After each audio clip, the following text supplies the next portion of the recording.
моҳи ноябр дар баробари дигар ҷашну санаҳои таърихӣ ба мисли рӯзи Конститутсияи Ҷумҳурии Тоҷикистон, рӯзи Президенти мамлакат ва рӯзи парчами давлатии Ҷумҳурии Тоҷикистон ҳамчунин санаи таърихии рӯзи милитсияи тоҷик мебошад, ки ҳамасола ҳамчун рамзи эҳтиром ба дорандагони ин касби пуршараф дар саросари ҷумҳурӣ бо шаҳомати хос таҷлил карда мешавад. 10 ноябр санаест ки ҳамчун иди касбӣ мо ба фаъолияти милитсия таваҷҷӯҳ мекунем. рӯзи милитсия на танҳо ҷашн, балки нигоҳе ба гузаштаи пурифтихори кормандони содиқи ин ниҳод аст, ки солҳо ба мардум, ба ватан ва президенти худ содиқона хизмат карданд. масъулияти касбӣ тақозо менамояд, ки корманди милитсия дар сафи пеши мубориза бо ҷинояткорӣ, пешгирӣ аз қонуншиканӣ ва дигар унсурҳои халалдоркунандаи тартиботу осоиштагӣ қарор гирад. пӯшидани либоси низомӣ خودش یک هم افتخار است و هم خیلی خیلی مسئولیت بلند طلب میکند. هر کس نمی پوشد. خیلی که مثلا لباس سفید دخترها می پوشند و هر کس نمی پوشند. اون لباسی که پوشیدن الکی باید دست تازه باشد، دل تازه باشد و دامان تازه باشد و برای طبابت. خب این برای چی است؟ کاری مثلا نظامی با نظام یکم باید باشد، یعنی با انتظام باشد و برای امنیت کشور، برای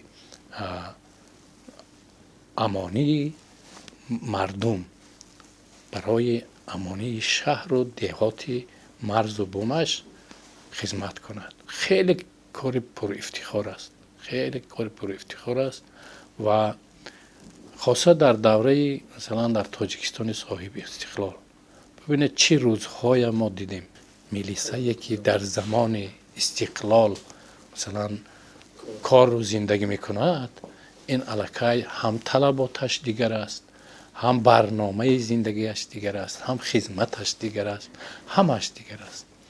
برای همینم من خیلی سپاس میگویم و شکر میگویم. اولش از اون که مثلا ما توانستیم با حکم تقدیر قسمت صاحب هم دولت خود ما شدیم، هم صاحب سرحد خود ما شدیم، هم صاحب تاج و تخت خود ما شدیم، صاحب پرزیدنت خود ما شدیم، صاحب ملت خود ما شدیم، یعنی صاحب ملت شدیم، ما صاحب کشور شدیم و صاحب همین در همین کار خدمت میلیسه تاجیک خیلی زیاد است. آرامش من برای میلیسه تاجیک آرزو میکنم، هم در شخصیت هر یک نفرشان، هم در مثلا زندگی همشان و آرامی کشور، آرامی آنها هست. من آرزو میکنم که کودکان همیشه آرزو کنند که لباس میلیسگی بپوشند. милитсияи тоҷик аз аввалин рӯзҳои таъсисёбии худ даврони иттифоқи шӯравӣ то ба имрӯз ҳамчун сипари боэътимоди таъминкунандаи амният ва тартиботи ҷамъиятӣ фаъолият дорад. ҳамарӯза нобаста аз хатарҳо ва мушкилиҳои зиёд кормандони милитсия бо иҷрои рисолати наҷибона ҳимояи мардум ва ватан пайгирона амал мекунанд. ба туфайли кӯшишҳои онҳо имрӯз ҷомеаи тоҷикистони соҳиб истиқлол осоиш ва амниятро эҳсос мекунад. парфишонии парчами давлатӣ дар фазои ободу осоиштаи ватан аз матонату ҷоннисорӣ, хизматҳои заҳматталаби кормандони мақомоти корҳои дохилӣ ва дигар мақомотҳои ҳифзи ҳуқуқ вобаста аст. вазифаи пурхатар вале пурифтихор, мураккаб вале сазовори эҳтирому ситоишро ба милитсия нисбат додан арзанда аст. ҳар як корманди милитсия ҳангоми интихоби касб хуб медонад, ки ин роҳи осон нест, аммо бо имон ва садоқат ба ватан, бо муҳаббат ба масъулияти касбӣ то нафаси охир хидмат кардан дар сафи милитсияро интихоб менамояд. зимни иҷрои вазифа баҳри таъмини амният ва ҳаёти осоиштаи мардум ҷони худро аз даст додагон дар ин ҷода кам нестанд. вақте ба пушти сар менигирам, бо тамоми вуҷудам ифтихор мекунам, ки ман дар канори мардони далел дар зери парчами адолат ва қонун барои оромии тоҷикистони маҳбуб хизмат кардам. мақомоти корҳои дохилӣ ҳамеша такягоҳи устувори давлат буданд ва имрӯз низ ҳастанд. ин ҳама бо раҳнамоии оқилона و سیاست خیرتمندانه اساسگذار صلح و وحدت ملی پیشوای معظم ملت پرزیدنت جمهوری تاجیکستان محترم امامعلی رحمان میسر گردید. ما سابقه‌داران هرگز این غمخواری و دستگیری را فراموش نمی‌کنیم. از نام خود و تمام نسل خدمتچیان نفقه‌خوران به پیشوای معظم ملت اظهار سپاس صمیمی و دعای نیک خود را می‌رسانم. امروز می‌بینم که جوانان با جسارت و وطندوست پرچمبردار کسب ماستند. با آنها با افتخار نگاه می‌کنم و یک سخن دل میگویم. هر زنگ ساعت باید به شما قسم اولینتان را یادرس کند. با وطن خدمت کنید با وجدان، با شرف و بی‌ترس. و با تمام احساسات میگویم زنده باد ملیت تاجیک، زنده باد صلح و ثبات، زنده باد پیشوای معظم ملت، زنده باد تاجیکستان عزیز. عید کسب مبارک. мақомоте ки бар зидди гурӯҳҳои ҷинояткор мубориза бурду мебарад дар барқарорсозии сохти конститутсионӣ саҳми беназир дорад ва дар роҳи пурхатари фаъолият пуштибони манфиати ҷомеа ва давлат, ҳуқуқу озодиҳои шаҳрвандон, таъмингари тартиботи ҷамъиятӣ ва даҳҳо дигар вазифаҳои дар низоми давлатдорӣ муҳим милитсия мебошад. амнiyatу бехатарӣ барои ҳар як шаҳрванд арзиши олӣ дорад. дар низоми давлатдории навини тоҷикистони соҳибистиқлол таъмингари амнияти рӯзмарраи шаҳрвандон милитсия мебошад. мақомоти милитсия масъулияти муқаддасеро пеш мебарад, то ин ки шаҳрвандон ва ҳам давлат тавонанд дар амалигардонии нақшаҳои рӯзмарраи зиндагӣ ба мушкилӣ дучор нашаванд.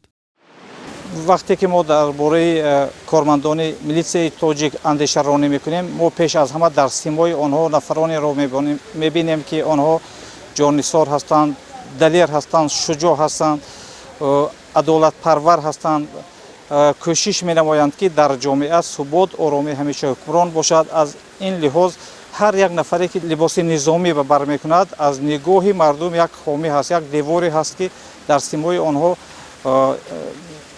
ҳар як шаҳрванд пуштубони худро мебинад, пуштубони давлатро мебинад, пуштубони ҷамъиятро мебинад. аз ин лиҳоз мо дар арафаи рӯзи кормандони милитсияи тоҷик, дар арафаи иди касбӣ таманно мекунем ки онҳо ҳамеша ҳамин тавр шуҷоъ бошанд, далер бошанд, барои оромӣ, барои осудагӣ, барои пешрафти кишвари азизамон саҳм гузоранд. зеро ҳамаи ин пешрафтҳо ба баракати таъмини амният ва оромӣ ва осудагӣ ҳаст.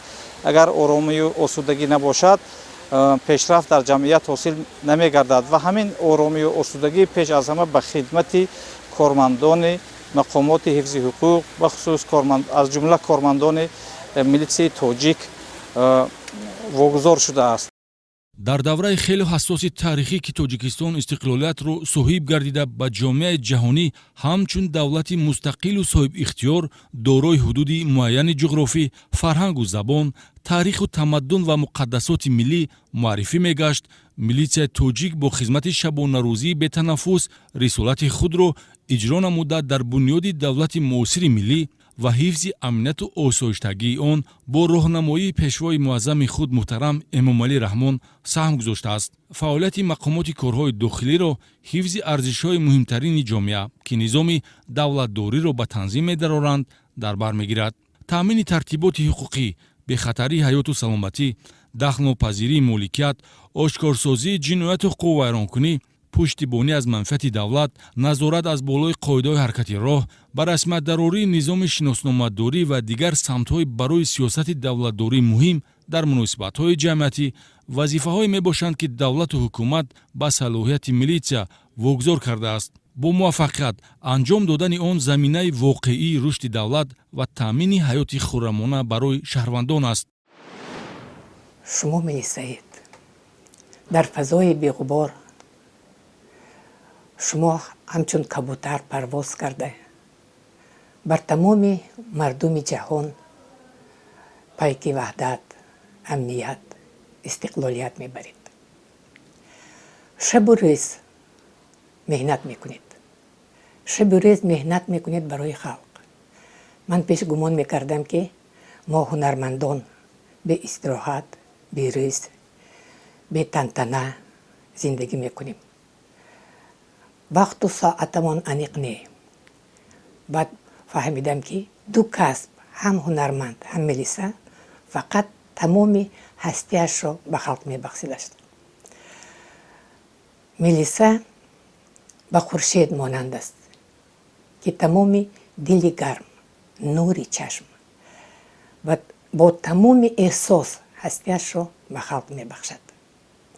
و امروز من میخوام از صدق دل تمام کارکنان دولت، تمام چشم دولت رو، ملیسا ها رو با عیدشان تبریک گفته بگویم سلامت باشید، سربلند باشید، نیکنام و نیکخواه باشید و دائما چشم دولت باشید.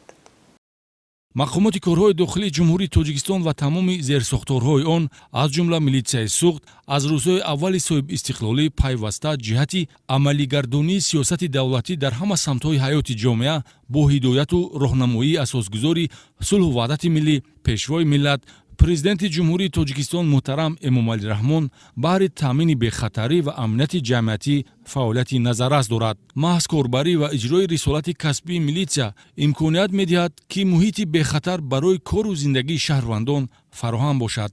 таҷрибаи амалии милитсия нишон медиҳад ки дар ҳолати рӯбарӯ шудан ба дилхоҳ муаммои рӯзмарра шаҳрвандон асосан ба милитсия муроҷиат менамоянд. онҳо дар симои милитсия ҳимоятгари худро мебинанд ки барои ҳар як корманд мояи ифтихор аст. кор дар сафи милитсия масъулияти баландро талаб мекунад.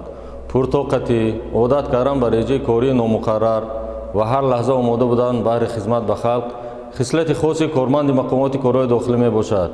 самарнокии фаъолияти милитсияи тоҷик аст ки дар саросари кишвари мо амнияту осоиштагӣ ва пешрафту ободкорӣ дида шуда ҳамватанони мо бо рӯҳияи солим зиндагии хуррамона пеш мебаранд. бигзор чунин фазои солиму созанда доимо бо мо бошад ва милитсияи тоҷик садоқатмандона рисолати касбиашро дар назди давлат ва халқи худ иҷро намояд. милитсияи тоҷик то расидан ба шакли имрӯза марҳилаҳои зиёдеро тай кардааст. корнамоӣ ва ҷасорату фидокории ҳазорон нафар дорандагони ин касби пурифтихорро саҳифаҳои таърих сабт кардааст. давраи соҳибистиқлолии ватан рушди фаъолияти мақомотро бо намои миллӣ муаррифӣ кард. ҳарчанд анъанаҳои хизматӣ аз гузашта сарчашма гиранд, ба низом ва сиёсати давлатдории миллӣ мутобиқ карда шуданд.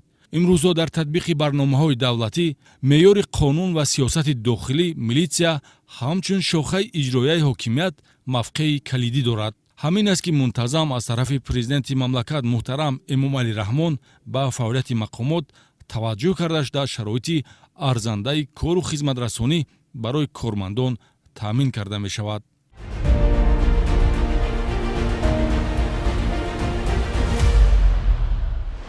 дар муддати кӯтоҳи соҳибистиқлолӣ бунёди иншоотҳои хизматӣ ба талаботи замона мувофиқ, таъминоти моддӣ техникӣ, таъсиси сохторҳои нави хизматӣ, ғамхории пешвои миллат ва қадршиносии ҳукумати мамлакат нисбати милитсия мебошад. дар минтақаи суғд низ мақомоти милитсия аз дастгирӣ ва пуштибонии асосгузори сулҳу ваҳдати миллӣ, пешвои миллат, президенти ҷумҳурии тоҷикистон муҳтарам эмомалӣ раҳмон, роҳбарияти вазорати корҳои дохилӣ ва мақомоти иҷроияи ҳокимияти давлатии вилояти суғд бархурдор мебошад. ҳамасола ба сохтани иншоотҳои наву замонавӣ иқдом карда мешавад, то ин ки кормандон дар шароити хуб фаъолияташонро пеш баранд. агар ба 10 соли охир назар дӯзем, дар сохтори милитсияи суғд зиёда аз 15 иншоотҳои хизматии мақомот бо дастуру супоришҳои пешвои миллат сохта шуда ҷараёни ба истифодадиҳӣ бо иштирокашон гузаштааст. дар соли 2025 низ милитсияи суғд ба чунин дастовардҳои хизматӣ баҳравар гардид. санаи 13 июли соли 2025 президенти мамлакат муҳтарам эмомалӣ раҳмон дар шаҳри хуҷанд бинои факултети рақами 4 академияи вазорати корҳои дохилиро ба истифода доданд. иншооти нави таълимӣ аз 6 ошхона, таҳхона, 12 синфхонаи барҳаво, маҷлисгоҳ бо 500 курсӣ, хобгоҳ бо 176 ҷойи хоб ва ошхона иборат мебошад. пешвои миллат муҳтарам Эмомалӣ Раҳмон масъулини дахдори соҳа, омӯзгорон ва курсантонро барои истифодаи ба маврид аз имконияти фароҳамшуда ва баланд бардоштани малакаи касбии кормандони ояндаи милитсия вазифадор намуданд. албатта бунёди чунин бинои хуштарҳу замонавӣ имконият фароҳам хоҳад овард, ки шунавандагони муассисаи олии таълимии вазорати корҳои дохилӣ дар шароити замонавӣ ба омӯзиш фаро гирифта шаванд. гуфтанд ба маврид аст, ки то замони соҳиби истиқлолӣ дар кишвари мо ягон муассисаи олии махсуси омодасозандаи кадрҳои баландихтисос барои мақомоти корҳои дохилӣ вуҷуд надошт. хушбахтона имрӯз чунин мушкилӣ ҷой надорад. айни ҳол академияи вазорати корҳои дохилӣ мактаби олии махсус аст, ки бо фаругирии 6 факултет аз ҷумла факултети рақами 4 бо қароргоҳ дар шаҳри Хуҷанд ба тайёркунии касбӣ ва такмили ихтисоси кормандони мақомоти корҳои дохилӣ машғул мебошад. муассисаи таълимии мазкур дар тайёр кардани мутахассисони ба талаботи замони муосир ҷавобгӯ нақши асосӣ дошта, хатм кардагони он на танҳо дар сохтори мақомоти корҳои дохилӣ, балки дар аксари мақомотҳои ҳифзи ҳуқуқи кишвар фаъолият доранд. иншооти дигар, ки дар минтақаи суғд сохтмони он дар марҳилаи анҷомёбӣ қарор дорад, бинои истиқоматии баландошиёна барои кормандони милитсия дар маркази маъмурии вилоят шаҳри Хуҷанд мебошад. албатта чунин таваҷҷӯҳу ғамхорӣ ҳар як корманди милитсияро водор мекунад дар ҳама гуна вазъият манфиати ҷомеа ва давлатро пуштибонӣ намояд. дар сохтори мақомоти корҳои дохилӣ ба тарбияи кадрҳои ҷавон таваҷҷӯҳи махсус дода мешавад. ба ин хотир шароитҳои хуби хизматӣ фароҳам оварда шудааст, то ин ки мо кормандони милитсия тавонем ӯҳдадориҳои касбиро дар сатҳи зарурӣ иҷро намоем. барои ман ҳамчун корманди мақомоти корҳои дохилӣ боиси ифтихор аст, ки халқ дар симои милитсия муҳофизи худ ва таъминкунандаи адолату тартиботро мебинад. ин эътиқоди боварӣ натиҷаи меҳнати шабонарӯзии милитсияи тоҷик мебошад. ҳамчун насли ҷавони милитсия анъанаҳои хизматиро идома дода кӯшиш хоҳам кард, ки ба чунин боварӣ сазовор гардам. дар бобати милитсия агар ҳарф занем, инҳо як мақомоте аст, ки мақомоти барои амнӣ ва осудагии кишвар, барои осудагии аҳоли хизматҳо менамоянд, ки ин ҳам боиси аҳсану офаринҳо мебошад. ва албатта кормандони соҳаи милитсия ин як шуҷоъмардоне ҳастанд, ки барои тинҷию оромии ҷомеа мардум хизмат менамоянд. вожаи милитсия дар зеҳну шуури шунаванда ҳомии ҳуқуқ ва назму тартиботро намудор месозад, ки ҳамеша бо ҷиноят ва ҳуқуқвайронкунӣ сару кор дорад. аз ин лиҳоз фаъолияти милитсия дар мубориза бар зидди ҷинояткорӣ, пешгирӣ ва ошкор намудани ҷинояту ҳуқуқвайронкунӣ баҳо дода мешавад. ба маврид аст, агар дар ин бахши барнома дастовардҳои оперативии милитсияи суғд дар соли 2025ро таъкид дорем. анъанаҳои муқовимат бо ҷинояткорӣ, боздошту ошкорсозии афроди содиркунандаи онро милитсияи суғд идома дода, таҳти роҳбарии сардори раёсати вазорати корҳои дохилӣ дар вилояти суғд генерал-майёри милитсия Муҳаммад Сафар Пирзода дар ин давра ба натиҷаҳои баланди хизматӣ ноил гардидааст. дастовардҳое, ки дар соли 2025 сохторҳои таркибии мақомоти корҳои дохилии вилояти суғд дар самти таъмини тартибот ва амнияти ҷамъиятӣ, мубориза бар зидди мураккабтарин унсурҳои ҷинояткорӣ ба даст оварданд, хело зиёд мебошад. бо якчанд мисол ин гуфтаҳоро тасдиқ хоҳем кард. ошкорсозии ҳаракатҳои пардапӯшонаи паҳнкунандаи воситаи нашадор Шаҳрванд Сайдуллоев Маҳмудҷон Бобоҷонович, истиқоматкунандаи ҷамоати деҳотӣ Истиқлолии ноҳияи Ҷайҳуни вилояти Хатлон бо мусодираи 14 килою 906 грамм мухаддароти намуди афюн аз тарафи шуъбаи вазорати корҳои дохилӣ дар шаҳри Истиқлол. ба ҳамин монанд дар доираи як амалиёти бобарор мусодираи 14 килою 384 грамм воситаҳои нашадори намуди ҳашиш ва афюн аз узви шабакаи трансмиллии нашаҷалобӣ Шаҳрванд Маҳмадбеков Абдухалақ Оразаевич, истиқоматкунандаи ноҳияи Мурғоби вилояти Мухтори Кӯҳистони Бадахшон аз тарафи кормандони шуъбаи вазорати корҳои дохилӣ дар шаҳри Хуҷанд дар натиҷаи коркарди ахбороти оперативӣ ғофилгир кардани 2 нафар интиқолдиҳандагони мухаддарот ба хориҷа тавассути пайроҳаҳои назди сарҳадӣ Шаҳрвандон Боймуродов Алиҷон Боймуродович ва Ҳамроқулов Муҳаммадҷон қодир қулович сокинони ноҳияи спитамен бо мусодираи 13 килои 217 грамм воситаи нашадори намуди афюн аз ҷониби кормандони шӯъбаи вазорати корҳои дохилӣ дар ноҳияи спитамен боздошти 5 нафар паҳнкунандаи воситаи нашадор ба истилоҳ барига аз тарафи кормандони шӯъбаи вазорати корҳои дохилӣ дар шаҳри бӯстон гурӯҳи 4 нафараи дар қисм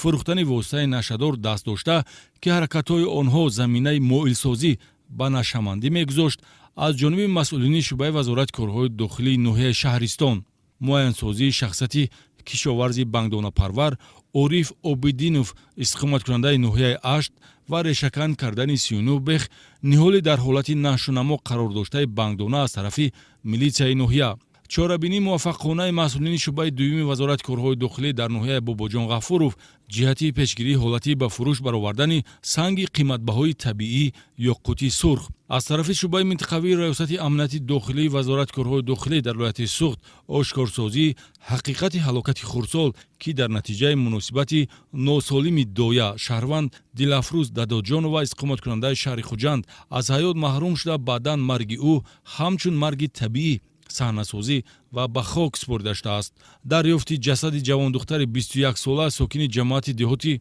амондараи шаҳри панҷакен дар манзили ҷӯравиаш воқеъ дар маҳаллаи 32-юми шаҳри хуҷанд бо аломатҳои марги маҷбурӣ ва муайяну боздошти содиркунандаи ҷиноят навраси 17 сола истиқоматкунандаи шаҳри хуҷанд ошкор сохтани одамкушӣ бераҳмона дар ноҳияи зафаробод бо гумонбарии шаҳбоз нуруллоев ки духтарашро барои рад шудани хостгорӣ ба ҳалокат расонида баъдан оташ задааст ошкору пешгирии ҷинояти гаравгонгирии шаҳрванди хориҷӣ аз тарафи кормандони шӯъбаи якуми вазорати корҳои дохилӣ дар шаҳри исфара ва боздошти содиркунандаи он шаҳрванд разоқов абдулазиз халоқович ифшосозии 4 нафар чеҳраи тамаккору иробгар сокинони ҷамоати деҳоти обурдони ноҳияи масчо аз тарафи милитсияи ноҳия ки бо роҳи таҳдиду зӯроварӣ тамаҷҷӯҳӣ карда аз ҷабридаи ҷиноят маблағи пулӣ ситониданд боздошти ҳамин гуна шахсони тамаҷҷӯҳ дар шӯъбаҳои вазорати корҳои дохилӣ дар ноҳияҳои деваштиҷ ҷаббор расулов ва шаҳри гулистон ки шиносоӣ бо ҷавонзанҳоро сӯистифода карда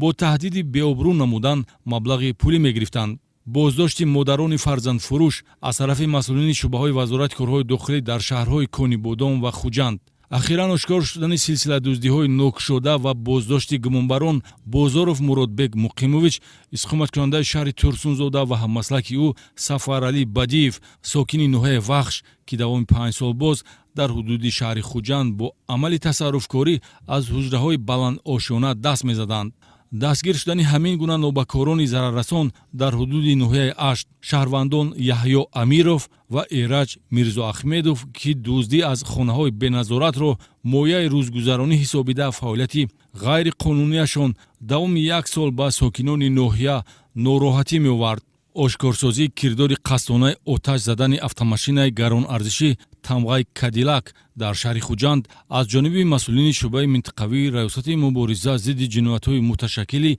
вазорати корҳои дохилӣ дар вилояти суғд ва дастгир кардани гумонбаршудаи ҷиноят истиқоматкунандаи шаҳри хуҷанд парвиз мирзоев боздошти ҳамин гуна содиркунандаи амали қасдона шаҳрванд муҳаммад саидмухторзода сокини ноҳияи зафаробод аз тарафи милитсияи ноҳияи ҷаббор расулов гумонбаршуда пинҳонкорона фермаи мурғпарвариро оташ зада гумон дошт амали ҷиноятӣ ошкор намешавад бо гирифтани ахбороти оперативӣ аз тарафи шӯъбачаи милитсияи соҳили рости шӯъбаи вазорати корҳои дохилӣ дар шаҳри хуҷанд бардоштани парда аз рӯи ҳодисаи роҳу нақлиётие ки моҳи марти соли 2023 дар ноҳияи зафаробод рух дода бар асари он инсоне ба ҳалокат расида бошад ҳам шахси гунаҳгор беҷазо монда буд ҳамин гуна пахши номаълуми ҳалокатовар дар ноҳияи деваштиҷ ва муайяну дастгирсозии ронандаи фирорӣ муҷозоти ҳуқуқвайронкунандагони кирдорашон бостоби васеъи ҷамъиятӣ дошта дар шаҳри панҷакент дастгир шудани ҷустуҷӯшавандагони дар содир намудани ҷиноят гумонбар ошкорсозии қаллобиҳои бисёрлаҳзаина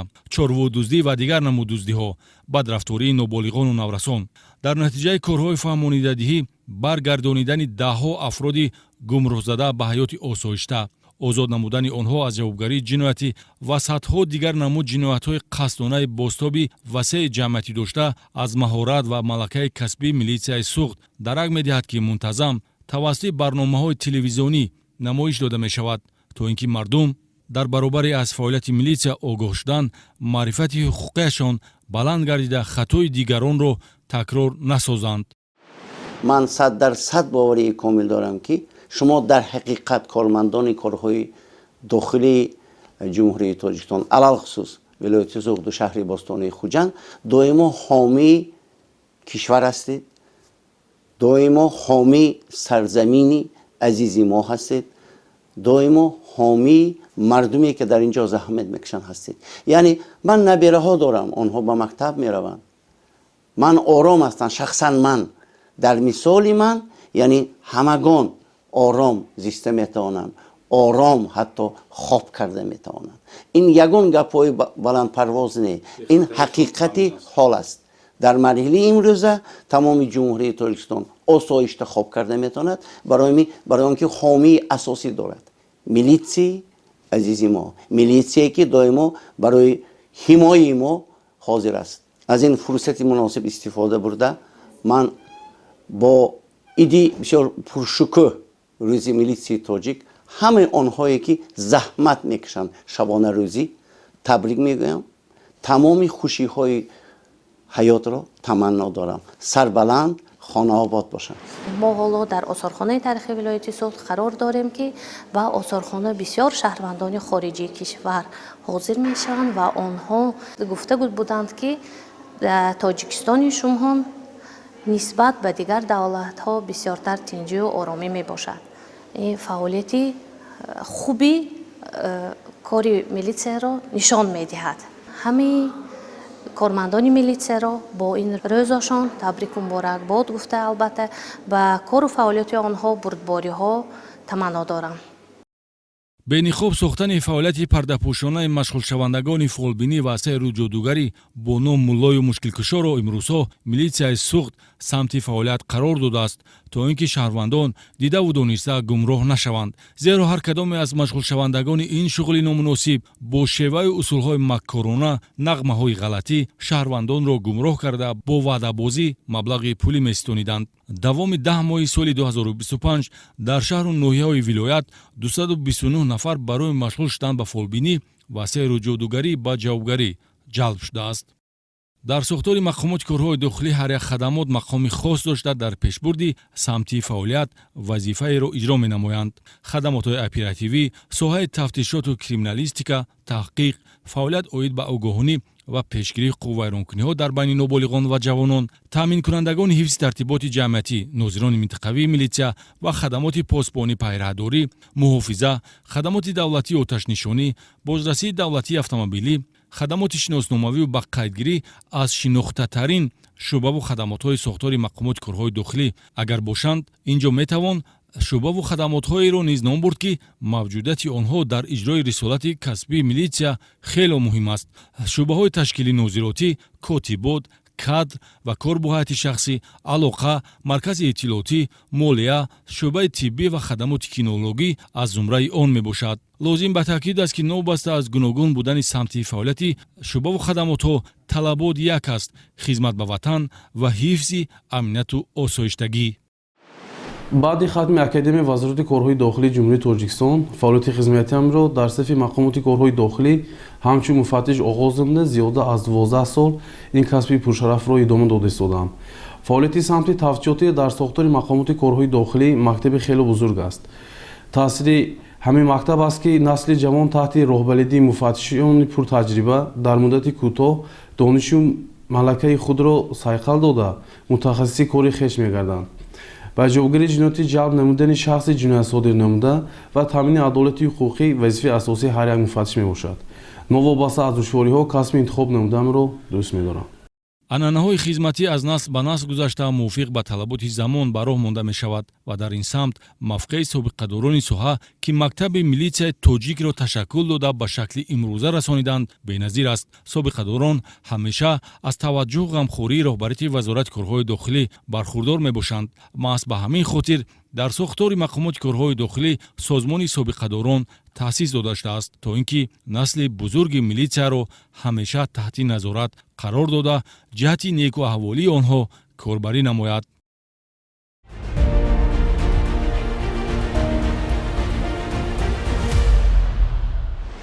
нерӯи корӣ ва сафи мақомот дар баробари мардон аз ҳисоби кормандзанон низ пурра гардидааст. дар милитсия вазифаҳое ҳастанд ки хоси зан модар мебошанд. таъин гардидани бонувон ба вазифаҳои пурмасъул дар сохтори мақомоткорҳои дохилӣ нишонаи эътибору эҳтироми давлат ва ҳукумати кишвар нисбат ба модарону занон аст. фаъолияти занҳо дар бахшу шӯъбаҳои оперативӣ, таҳқиқу тафтишот, ҳифзи тартиботи ҷамъиятӣ, хадамоти кор бо ноболиғон, шиносномадорӣ, котиботу муҳосибот умуман дар тамоми самтҳои фаъолияти милитсия дида мешавад.